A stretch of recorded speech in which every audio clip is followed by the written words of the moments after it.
अस्सलाम वालेकुम, मैं हूं हमाद हसन और आज हम करेंगे एक्सरसाइज 1.3 का क्वेश्चन नंबर 7।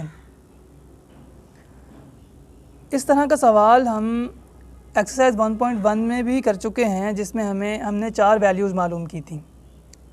इस सवाल में और इस सवाल में सिर्फ एक छोटा सा फ़र्क है, वो ये है कि हमारे पास एक इक्वेशन दी गई है जिसमें लेफ़्ट हैंड साइड को हमने सॉल्व करना है।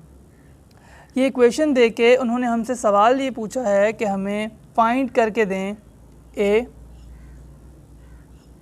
और बी। तो इसके सोल्यूशन के लिए पहले हम इस इक्वेशन के लेफ़्ट साइड को जो है हम इसे सॉल्व करेंगे। तो सबसे पहले हम देखेंगे, मैं यहाँ पर बल्कि सिर्फ दोबारा से लिख देता हूँ। 2 ब्रैकेट बनाएंगे, हमारे पास क्या आ जाएगा 2 4 -3a प्लस 3 1b 8 -4 बराबर है 7 10 18 और 1। ये है हमारी इक्वेशन। अब हम सबसे पहले क्या करेंगे कि इस 2 को अंदर वाली वैल्यू से मल्टीप्लाई करेंगे। सिंपल इस मैट्रिक्स से हमने मल्टीप्लाई करना और आप जानते हैं हम कैसे करते हैं। तो 2 × 2, सबसे पहले मैं ये वाला मैट्रिक्स बना रहा हूँ। तो 2 × 2 कितने हो गए 4, और 2 4 कितने होते हैं 8, 2 3 6 लेकिन माइनस का, और 2 a यानी कि a से मल्टीप्लाई करेंगे तो हमारे पास जवाब 2a ही आएगा। प्लस, अब ये हमने प्लस लगाया और आगे हमारे पास क्या था 3, और ये इस पूरे मैट्रिक्स से मल्टीप्लाई हो रहा था। तो मल्टीप्लाई होने का क्या मतलब है? मल्टीप्लाई होने का मतलब है कि इसकी तमाम एंट्री से मल्टीप्लाई होगा। तो सबसे पहले मैं एक मैट्रिक्स बना लेता हूँ। तो 3 1 3, 3 b अब इसको जब b से मल्टीप्लाई करेंगे तो हमारे पास 3b आ जाएगा।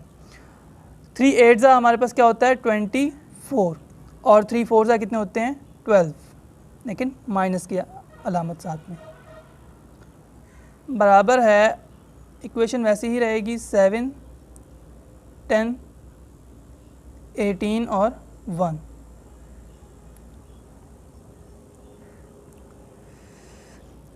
अब हमने सिंपल इसे प्लस कर लेना है। तो प्लस करने के लिए सबसे पहले आप एक मैट्रिक्स बनाएंगे। 4, सबसे पहले हम क्या लिखेंगे 4, उसके बाद क्या है हमारे पास प्लस, तो उसकी कोरिस्पॉन्डिंग एंट्री क्या है 3, तो यहाँ हम 3 लिख देंगे। उसके बाद थोड़ा फासले पे आप देखें क्या लिखा हुआ है 8 प्लस क्या आ जाएगा 3b।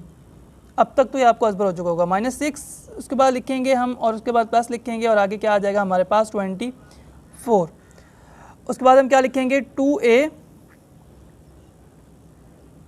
प्लस यहाँ पर क्या आ जाएगा माइनस का 12। इन दोनों को अलग लिखने के लिए अलामतों को ब्रैकेट बंद कर देंगे, और यहाँ हमारे पास इक्वल टू है ये पूरा किसके 7 10 18 और 1, ये इस मैट्रिक्स के बराबर है। अब ज़रा इसे सॉल्व करें। एक और बात याद रखिए कि अगर हमारे पास एक बार इक्वालिटी की अलामत लगी हो तो हम उसे बार बार नहीं लगा देंगे। यहाँ पर आप इसे बराबर नहीं लिख सकते। खैर, अब हमारे पास क्या है 4 + 3 कितने होते हैं 7। अच्छा मुझे बताएं कि 8 + 3b कितना होता है, सोच के बताएं ज़रा 8 + 3b कितना होता है। तो इसका आंसर ये है कि हम इसे प्लस नहीं कर सकते क्योंकि ये इसकी जिन्स ही और है। तो इसको हम ऐसे ही एज इट इज़ नीचे उतार देंगे, क्योंकि एक अननोन वैल्यू है ना, हम इसे इसमें सॉल्व नहीं किया, जब तक हमें इसकी वैल्यू का नहीं पता होगा हम इसे हल नहीं कर सकते। तो इसको वैसे ही लिख देंगे -6। अब इसको देखें 24, यानी ये प्लस की अलामत है, बड़ी अलामत है, और ये -6 है। तो 24 - 6 हम जब करेंगे तो क्या आंसर आएगा हमारे पास? इसका आंसर आ जाएगा हमारे पास 4 और 2 यानी 18 आंसर आएगा हमारे पास। उसके बाद आप देखें कि 2a प्लस -2। अच्छा, इसको ज़रा गौर से देखें। जब मैं इस ब्रैकेट को ना खोलूँगा तो हमारे पास क्योंकि बाहर प्लस की अलामत है, तो लिहाजा अंदर वाली अलामतें चेंज नहीं होंगी, और ये इक्वेशन दरअसल यूँ आएगी 2a - 12। मैंने वहीं डायरेक्ट नहीं लिखा, आपको समझ ना आता। ये ब्रैकेट को हमने खोला तो ये बाहर की अलामतें क्या होगी माइनस की, सॉरी अंदर की अलामत चेंज नहीं हो। उसके बाद हमारे पास है 7 10 18 और 1।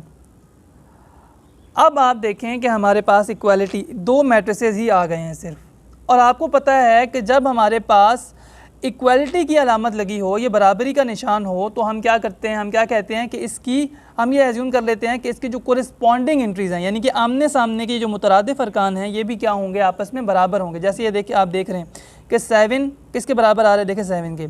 जहाँ 18 लिखा हुआ था वहाँ पर क्या लिखा हुआ है, 18।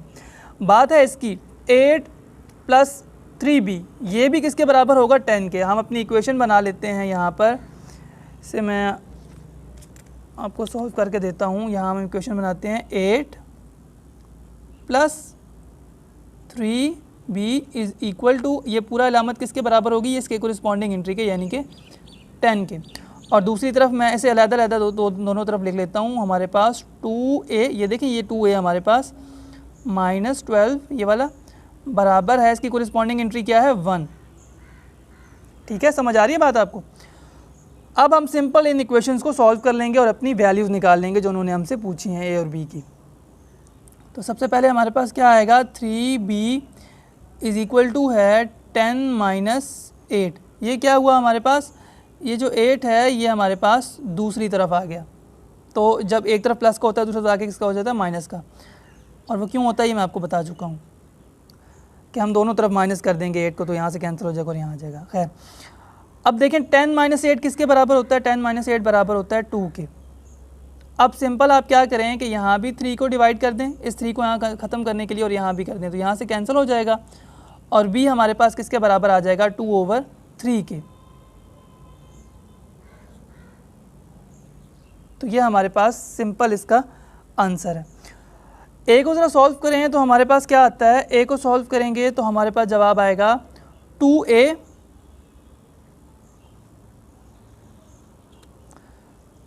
Is equal to 1 + 12। ये क्या हुआ है, दरअसल ये 12 यहाँ माइनस का था, तो दूसरी तरफ आके किसका हो गया, प्लस का हो गया।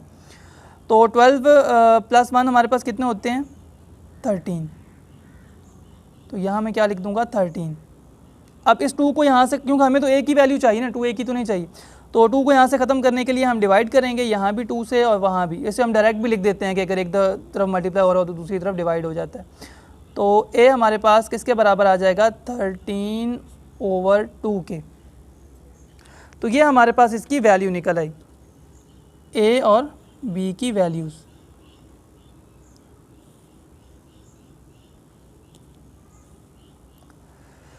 क्या था हमारा सवाल, एक इक्वेशन दी गई थी और हमें कहा गया था कि हमें a और b की वैल्यूज़ दें। तो हमने इस इक्वेशन को सॉल्व करके उसके बाद दोनों को क्योंकि बराबर थे तो कोरिस्पॉन्डिंग एंट्रीज़ इनकी बराबर होंगी, इसलिए हमने एक इक्वेशन बनाई दो और उनको सिंपली हमने सॉल्व कर लिया।